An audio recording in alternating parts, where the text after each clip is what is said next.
Очередное заседание Думы Черкесска началось с главного вопроса повестки дня – отчета главы города о результатах его деятельности в 2012 году. Евгений Биланов отметил, что эти результаты являются итогом труда всего депутатского корпуса и мэрии Черкесска.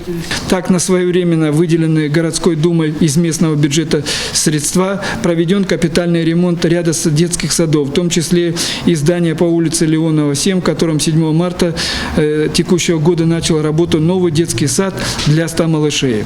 Ни у одного депутата не возникло никаких вопросов, когда мэрия города обращалась с просьбой выделить дополнительные денежные средства на благоустройство парка культуры и отдыха «Зеленый остров».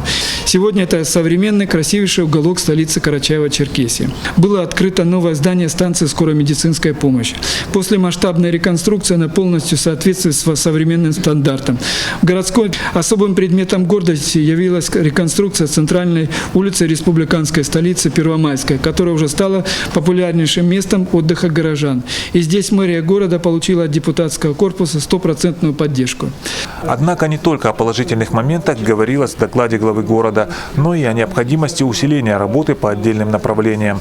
Считаю, что и депутатским комиссиям, и персонально депутатам, имея уже достаточный опыт парламентской работы, нужно расширять границы своей деятельности, используя для этого такие формы работы, как депутатские слушания, встречи, круглые столы с приглашением средств массовой информации.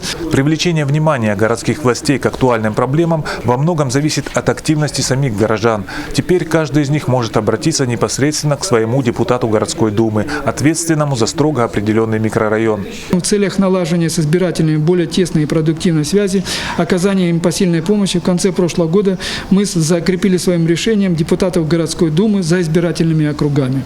Работа в округах предстоит серьезно. Прежде всего, депутат должен хорошо знать территорию закрепленного за ним округа и его особенности.